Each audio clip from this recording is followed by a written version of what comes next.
morning. How are you today? Friends, there are three kinds of animals according to where they live. But now, we are going to learn about air animals, especially for birds. These are the examples of air animals. Bird, butterfly,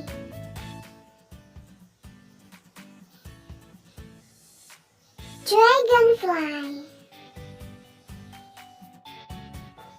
Now let's read this word. Burung, burung, burung. Next missions, let's find the differences between number 1 and number 2. Then send voice note to Miss Nunung or Miss Lia.